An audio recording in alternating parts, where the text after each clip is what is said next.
And we pray in Jesus' name. Amen. Verses 13, 14 and 15, they have just approached the Red Sea.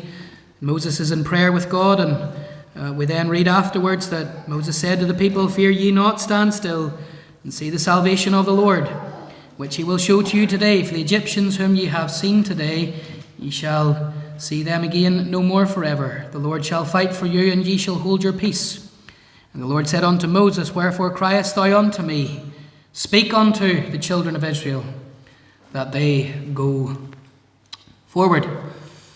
Gladys Aylward, of course, is a modern-day missionary hero to China. Her story is a tremendous story. I would encourage many of you to be familiar with it. I'm sure you are already. She was born in London in 1902 and passed away in 1970. She was a very little woman, and her life has been memorialised in the book The Small Woman. She set up a tremendous home for orphan children in China. She even became a national of China itself. And of course, remember that time when China was being invaded by Japan. There was an incident occurred when the Japanese were invading Yangcheng, and she felt that she couldn't leave her work behind. And she only had one assistant, and she led these over 100 orphan children over the mountains to the freer regions of China. But as she was leading this group of orphan children, as of course Japan were attacking China and had to lead them to a safer place in China, she was grappling with despair. How can I do this? This small woman, this wee woman as she was described, and rightly so, she was in despair, crying before God. They had just left that orphan home and in a sense left her work. And one of the orphan children, a little 13-year-old girl, came to her and asked her about why she was sad and etc. And she, of course, said, explained, I can't go on. And the little 13-year-old girl reminded her of this story that we're reading of here in Exodus chapter 14. And the little girl said, you know about the story of Moses crossing the Red Sea and how there was no way to go and how he felt he couldn't go on and how he was in despair, just like you, Gladys. And Gladys Aylward responded, I'm not Moses. And the little girl replied, but Jehovah is still the same God. And of course the story goes on that they went on once again and they did make it to a safer place in China in spite of the invasion of the Japanese. Lesson learned, very simple. No matter how inadequate we feel, God is still God. He's still the God that takes his people through the Red Sea, across the Red Sea, safely to the other side. God is still the same God, folks. And you must remember that, because there will be times in your life this year where you'll feel like you can't go on, feel like Gladys Aylward. You might not be looking after 100 orphan children, but life can get on top of you and you really don't know where to go and where to turn. But remember this, that God is still the same God. As he led the people through the Red Sea, through the various obstacles, as he took them safely to the other side, then God will still be the same God to you as well. And of course, this is really a similar set of circumstances in Exodus 14 to what Gladys Aylward found herself to be in. The people of God here, they really feel themselves to be hemmed in. They've been set free. Exodus 12, you read of them being set free by the blood of the lamb. Passover lamb, of course, the blood was applied to the doorposts of the people of God's house, and eventually Pharaoh let them go. 400 years, long, hard and arduous years of bondage, but they were set free by the blood. And they have just free, really a matter of weeks here, and we find them in verses 2 and 3. They're in a very, very interesting place. God comes to Moses, and in this chapter, verses 2 and 3, God says, "Speak to the children of Israel, that they turn and encamp before Pi-Hahiroth between Migdol and the Red Sea, over against Baal-Zephon. Before it ye encamp by the sea." Verse 3, "For Pharaoh will say of the children of Israel, they're entangled in the land, the wilderness hath shut them in." So you see where they are. They really feel as if they have nowhere to go. It's very hard to really kind of visualize what's going on here, but they really are hemmed in. And yet the wonderful thing is, in the very place that they were hemmed in, you learn something even from the names of these places. Because Pi-Hahiroth means place of liberty. And remember, what were the people of God? They were a people at liberty. They were a people set free. And they had been set free from the tyranny of this Egyptian Pharaoh. And there they are. They don't know where to go. And yet they're set free. They're set at liberty. Migdol means fortress. And what you really find here is that God brings them to a very place where he's going to teach them that having been set free, he will be a fortress to them.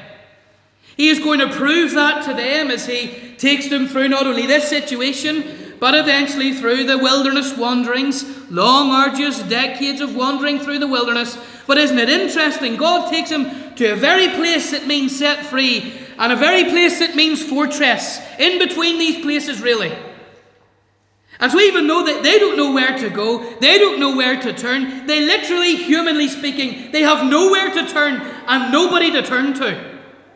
The Egyptians are fast on their heels. If they were to look back, they would see a massive, huge army just following them. And yet God has said, because I have set you free, I will be a fortress to you. You remember that, child of God. What is God? Psalm 46 tells us, God is our refuge and strength, a very present help in trouble. You have the Lord, and you are in union with him, you are in a relationship with him, having been set free from this old world, from the devil. You don't belong to him anymore, you belong to the Lord, and he will then see you through the Red Sea of this year. And yet, you still have a responsibility, in spite of all of your difficulties and issues and hardships, to go forward. To go forward. They had the command, they still had to obey the command to go forward. And so what is God saying to you as an individual, as this congregation, as we embark on this next year, 2024, He's saying, look, in spite of everything that we face, even at times when you won't know where to turn, go forward. Go forward. Onward, Christian soldier. March as to war. That's the word for this year, folks. God said to Moses to say to the people of God, go forward. And I feel very strongly, God has said to this Moses, as it were, so to speak, that I am to speak to the children of Israel, the people of God, that they go forward in spite of everything you will face this year. So let's look at this simple, and I trust very encouraging passage that we find here before us this morning. Going forward in 2024. Think with me firstly about the problems encountered in going forward. The problems encountered in going forward. Verse 3, we read, Pharaoh will say of the children of Israel, they're entangled in the land. The wilderness hath shut them in. The children of Israel, they knew what it was to be entangled.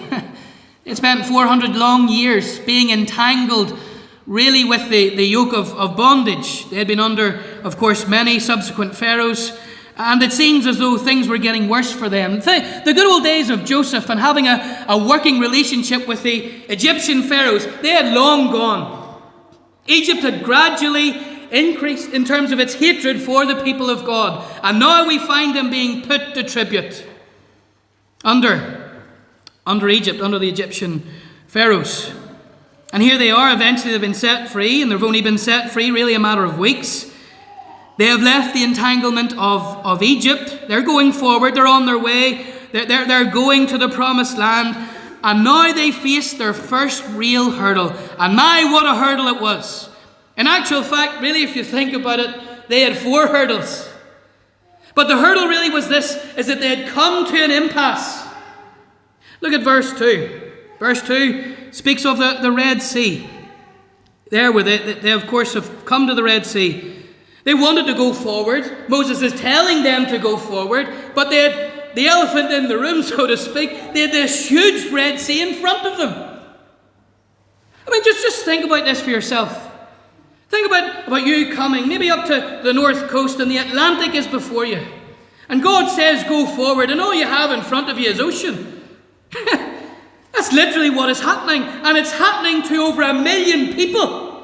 1 million people. That's an awful amount of people. You know, the population of Ulster. 1 million people? What?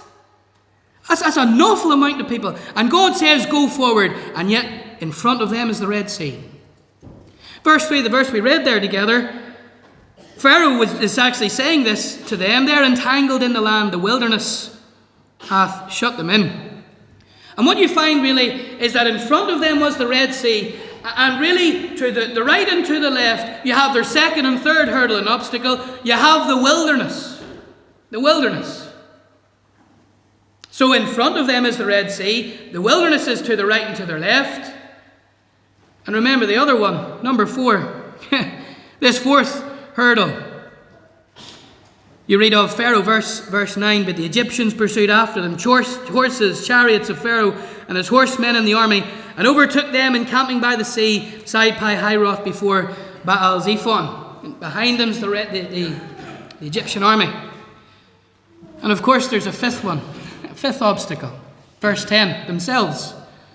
When Pharaoh drew nigh, the children of Israel lifted up their eyes, and behold, the Egyptians marched after them, and they were sore afraid. Can you blame them? Can you really blame them? This army with horses and chariots, they have just ran from Egypt really with very little. They don't stand a chance in this battle if it comes to it. And so, rightly so. But at the same time, they were fearful. So these 5 obstacles. In front of the Red Sea, to both sides you have the wilderness, behind is Pharaoh, and of course they're battling against themselves. Themselves are fearful. These obstacles, these physical obstacles, these very spiritual and very mental obstacles, and yet God still comes. This is the point, folks. God still comes in verse 15. Comes to Moses. The obstacles are still there. He hasn't moved the obstacles yet. He hasn't parted the Red Sea yet. He comes to Moses in verse 15 and he says to him, speak to the children of Israel that they go forward. In spite of all of the obstacles, in spite of themselves, in spite of the Red Sea, in spite of the wilderness, in spite of the enemy, go forward. Tell them to go forward. See, child of God, God is saying to you this morning, go forward. But he's saying go forward in spite of the obstacles and the hurdles that you may or may not face this year. We all face these obstacles, don't we? We face the obstacle of self. At times we want to do and we want to be for God. You want to be more and you want to be better, you want to be more pure. Obviously, you want to renew your vows. You want to be at things perhaps that you weren't at last year. You want to be a better person, be a better believer. Every Christian should have this yearning within them to be better than last year. But there are obstacles. And the obstacle at times is just yourself.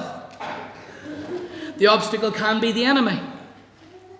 The obstacle can be that you want to push forward, and yet there are things in your life and things in your family, perhaps things in the workplace, and you want to push forward, and God is saying go forward, but all the while the Red Sea is still there.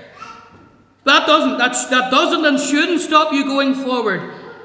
It shouldn't. Now the obstacles are there, but God is saying, as he said in one of the Psalms, by my God I shall leap over a wall. Child of God, he is saying, if I'm calling you to go forward, I will enable you to go through the Red Sea, but you must go forward. You must. This week in our little seasons of prayer, I took really as a text just to base my remarks on Psalm 84 verse 7. They go from strength to strength. Every one of them in Zion appeareth before God. And I just took the thought of going from strength to strength this year, or going forward. That's really the thought of this week for you as a people. And I highlighted on Tuesday night that in that psalm, it was really speaking to the people of God, and he's saying, go from strength to strength, go forward. And yet in the very verse before that, in verse 6 of Psalm 84, you read this, who passing through the valley of Baca will make it a well. And I highlighted that I was really speaking of a physical journey that the people of God would make to the house of God. And they had to go through a valley. It was called the Valley of Baca. Literally it means the valley of tears or the valley of weeping. They had to get to the house of God, to go from strength to strength through the valley of tears and the valley of weeping. Now, I don't know what valley you're going to go through this year, child of God, but God is saying go forward in spite of it. Remember Paul when He had the great effectual door of opportunity set before him. In 1 Corinthians 16 verse 9, he wrote to the people of God in Corinth that a great and effectual door is open to me, and there are many adversaries. And the word effectual door, it really has the idea of effective, an opportunity for great success, an effective door of opportunity. Paul was saying this to the Corinthian believers. God has set before me an opportunity for great effectiveness, yea, an opportunity for gospel success, but there were many adversaries standing at the other side of the door waiting on him. But he still had to go through the door, that's the point. Yes, there will be the desire and even the call to advance, but with that call and desire will always come the adversary. Obstacles along the road. But that doesn't preclude you or remove you from going forward. What God is simply saying here is, come to me and bring the problem, bring the obstacle to me, and I will enable you to go forward. You know, a pilot was flying a single-engine plane over the ocean, and he heard a very disturbing noise. One of those small planes, not a commercial plane, but private. And he heard kind of rustling just up on the top of the cockpit. And as he looked up, he realized something bad had happened. A rat had snuck into the cockpit. And a rat was eating away at the wires, and so you can see the dilemma very, very quickly. He needs to get rid of the rat, because if he doesn't, it's going to mess with the wiring, and they're not going to make it over the ocean. But if he leaves the control, there's no autopilot. It's a small plane. If he leaves the control, the inevitable will happen. And so he quickly thought, and he did something very, very clever. He strapped on all of the oxygen that he could, and he cranked it up to the full, and he just set the plane to vertical. And as he set the plane to vertical, the oxygen levels, of course, were getting thinner and thinner, and eventually he killed the rat and brought it back down. And child of God, there will be many a snag, yea, many a rat, as it were, as you are seeking to go through the ocean of life, as you get to the other side, desire to get to the other side of this year. What's the advice? The advice is, like Moses, is to look up, is to look vertical, and look to the one who, when you feel as though you can't move and can't breathe and don't know where to go, he will see you through. So we have the problems encountered in going forward.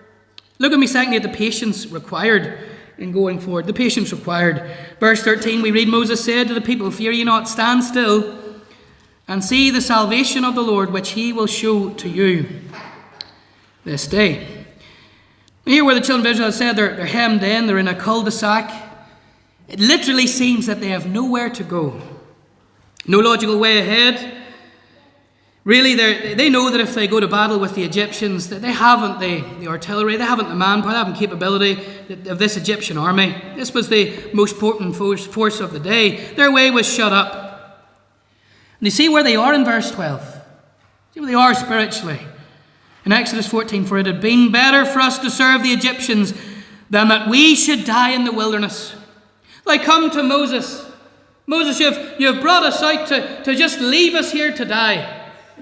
It would have been better if we stayed in Egypt. At least we would have been fed and catered for. It even mentions there in the chapter about how they wouldn't even have graves to be buried in. Just left there to rot and to die in the wilderness. Now I'm thinking to myself, well, I put myself in Moses' shoes as a leader. I wonder would I panic? I wonder would I fluster? Probably. 100 or 1 million people. But you know, the wonderful thing about Moses is he had spent 40 years in the backside of the desert. God had been training him in the art of just at times being still and being calm, being serene, looking after the flock of his father-in-law. Now you think logically, what would the logical thing to do? I just trying to think of what people would be thinking. Maybe some of them would maybe one of the tribes, maybe some of the smaller tribes, Benjamin, well, they'll maybe go on a little recce through the wilderness and see if we can hack our way through the wilderness to the right or to the left. Undoubtedly, there would be some of the more braver tribes, perhaps the tribe of Judah or whatever. And they're thinking to themselves, well, look, let's take the Egyptian army head on. What does Moses say? Moses, he says in verse 13, Moses said to the people, fear not, stand still, and see the salvation of the Lord, which he will show to you. Look at it today. Today. Everybody else is panicking all around him. Moses says, stand still. Stand still. This would have been the very time to do something. I think logically, you can see that. Logically, maybe try and make a furrow away through the wilderness, fight them. Logically, this was not the time for doing nothing. This is the time for action. And yet Moses says, very simply, stand still and see how God will make a way for us. See the salvation of the Lord. I know this may seem contradictory, child of God, but sometimes in going forward, you need to stand still. Stand still and see the salvation of God. Because there are times when you come to that Red Sea moment in your life. You look ahead, you look to the right and you look to the left, you look behind, and all you see is either enemies or hurdles or obstacles. And what is the natural response? What's the natural inclination? The natural inclination is to do. Moses is showing you here, but God is showing you here through Moses.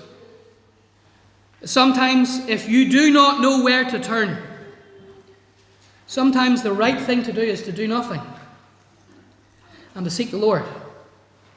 When you read this portion, it will be very, very clear and plain to you that Moses was in prayer virtually the whole time to God. God had to tell him to get up off his face and stop praying. Verse 15, wherefore criest thou unto me? The Lord said to Moses. Moses is praying the whole time, and the word from God is, Moses, stand still and just watch me move.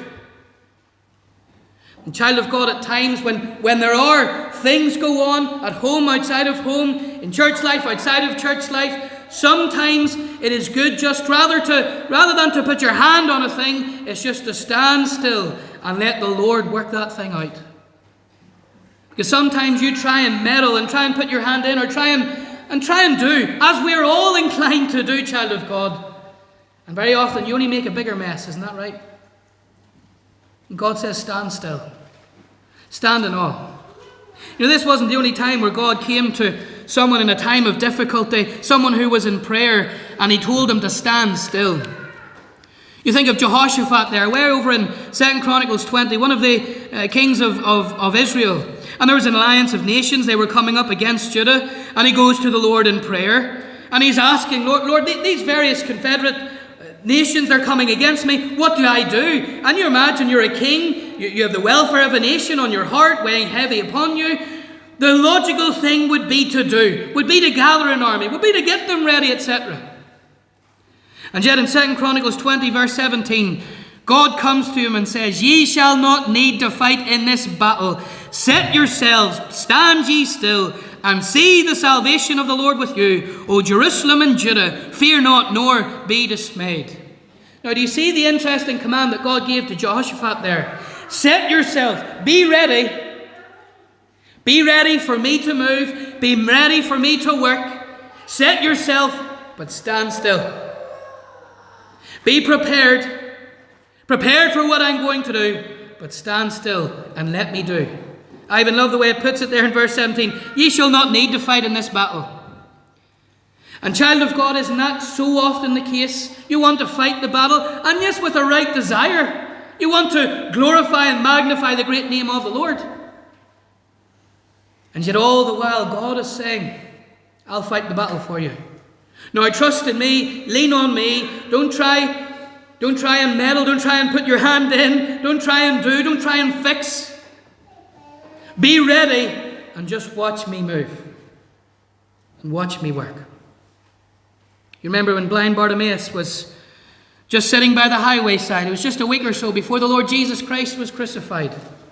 And he makes his last journey through Jericho. And in Luke 19, of course, he comes through Jericho, through the city, and he converts, and he meets with the tax collector Zacchaeus, and then he goes through the other side of Jericho. He's about to go down that dusty road to Jerusalem, and he sees two blind beggars by the highway side begging, and the whole crowd is following him. Remember, he couldn't see, Zacchaeus couldn't see because of the press. There's a crowd following Jesus, and amidst of all the commotion, Jesus, he spots little blind Bartimaeus and the other blind man. And I love the way it says this in Mark 10:49. We read, Jesus stood still and commanded him to be called.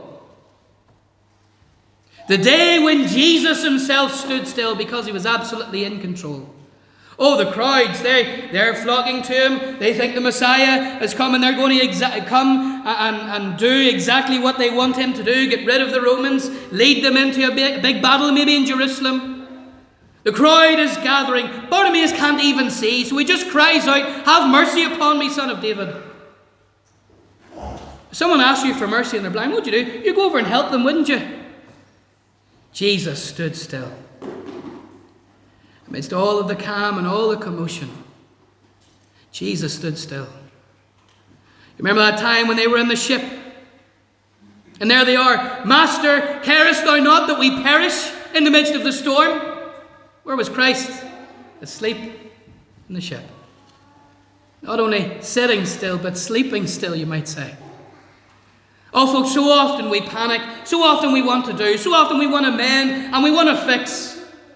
And all the while, Christ, as it were, he is seated at the right hand of God, in control of all things.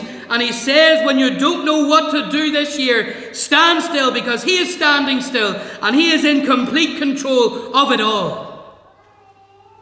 I heard of a man whose farm was failing, whose wife needed surgery, whose bills were long past due, and the banks had given up on him, wouldn't lend him anything. And he came to that sad conclusion. All he could do was rob a bank. He was so nervous, paced back and forth, and eventually came to the bank and walked round it. And he had the gun in the hand, and he had a paper bag over the gun. And he had rehearsed what he was going to say to the teller. He was going to say to her, well, don't mess around, this is a stick-up. And of course, bring the gun out. But the man got to her, and he got to the teller, and he was so nervous that he, rather than taking the bag and revealing the gun, he took the gun and he gave it to the teller, and he held a floppy bag in front of the teller, and he said, don't stick with me, this is a mess-up. And folks, so often we can mess it up, can't we? And yet God is saying, stand still, stick with me, and watch me work. The problems encountered in going forward, the patience required in going forward. Lastly, I want you to see in the practice demanded in going forward. Verses 15 and 16 as well. The Lord said to Moses, wherefore criest thou unto me? Speak unto the children of Israel that they go forward, but lift thou up thy rod and stretch out thine hand over the sea and divide it. They're in distress, the people. They don't know where to go. Remember, as I've said, Moses is in prayer. It's very obvious he is, because verse 15, wherefore criest thou unto me, Moses? Moses has been praying in communion with the Lord, as any good leader should. There's a lesson for the oversight here, for the eldership and for even the diaconate. At times people will panic, at times people will fluster. Be in prayer. That is where the battle is won, brethren, for anybody. Moses is in prayer. God tells him to tell the people to stand still, and they stand still, it seems, for a little while. But now he comes to Moses and he tells them, speak to the children of Israel that they go forward. And in verse 16, lift up your rod, Moses, and stretch out your hand over the sea and divide it. The time for standing still had come to an end, child of God. The time for standing still had passed. The time even for praying had passed. Do you see what he says in verse 15? Moses, why are you crying to me? Why are you praying to me, Moses? Time to get up, Moses. And it's time to do. Time to obey what I've asked you to do. Stretch forth your hand, Moses, over the Red Sea and the rod, and just watch me move. But remember, the command came to go forward first. So you imagine the people of God. And it's hard to work out really just the order of things, but they certainly were commanded to go forward in front of the Red Sea while it's still there. Whether it actually parted just as they put their first step out, it really is kind of difficult to really grasp what actually is going on. But the command came to go forward as the Red Sea was still there. And here's the thing, child of God. As they went forward, as the time of standing still had come to an end, as they then obeyed the Lord and went forward, God worked.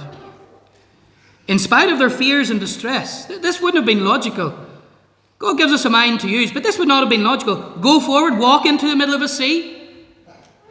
In spite of it not making sense, in spite of all of the obstacles still being there, in spite of them still being fearful undoubtedly. And yet this is the thing, child of God. They all had to go forward as a collective body, but they all individually still had to go forward, and as a family they had to go forward. And there's the lesson for us. As a body, we can only go forward when every soldier goes forward. When every member of the soldier's family goes forward. Yes, there is the command to all of us collectively go forward, but as individuals, that means we all have our part to play. We all have that responsibility to go forward. And child of God, you remember that this year. Don't let the body march on and leave you lagging behind, because you'll end up in the Red Sea with the enemy. Go forward as an individual. And as we all go forward in all of our responsibilities, the various responsibilities, here were 12 tribes and they had responsibilities and they had duties and they had the priesthood and all of these responsibilities, family responsibilities, heads of tribes, heads of 50s, heads of 100s. Yet they all went forward together. And as they went forward, the time for activity came. Moses stretched forth his hand. He was the intercessor, wasn't he? He's a picture of Christ here. Christ is as if Christ is just stretching forth his hand and making the way for his people, for the people of God, the people whom he has redeemed, the people who he has said he would be a fortress to. And so going forward it does require prayer, yes, but it also requires doing. There is a time for waiting and a time for doing, child of God. Can't stand still forever. Otherwise, nothing will be done. But we dare not go forward, save the Lord being with us. Hebrews 11 describes it this way, this very incident in Hebrews 11, the hall of faith in verse 29. By faith they passed through the Red Sea as by dry land, which the Egyptians, essaying to do, were drowned. God led them the way, but it was by faith. They still had faith. They still had responsibility to launch out and to walk on the Red Sea. And of course then, as they did, it was as if it was dry land. The walls just of the ocean just came up, and it was like walking on dry land. Child of God, you go forth by faith and by obedience to the Lord. When he says go forward, you go forward. When he says stand still, seek my face, you stand still and seek his face. When Columbus was crossing the Atlantic day after day, and you can imagine this, there was no land on the horizon. And his sailors, they were threatening mutiny, often tried to persuade him to turn back. And Columbus wasn't listening to him. He wasn't listening to their entreaties. And each day he entered into the ship's log these words: sailed on, sailed on. Child of God, in spite of everything, all of the difficulties, all of the unpleasantnesses of life, sail on. Move forward. Go on. Go through the Red Sea. And it will be as dry land to you. Now, when you move forward, what happens? And just as we close, look at verses 17 and 18. God says, I will get me honor upon Pharaoh, upon all his host, upon his chariots, upon his horsemen, and the Egyptians shall know that I am the Lord. God dealt with his enemies as he brought the Red Sea again over them. And here's the important thing. As it says in these verses, he got himself a name. He preserved his people. He prospered his people, provided a way for his people, and yet at the same breath, he dealt with his enemies.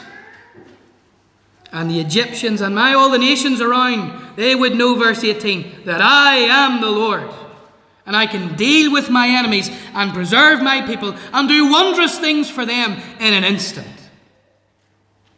David Livingstone said, and with this I'm finished, I will go in any direction for the Lord, provided it be forwards with him. I don't know what direction you're going to be taking this year, child of God. Have that resolve of the people of God. Go forward, and God will be with you to help and to guide.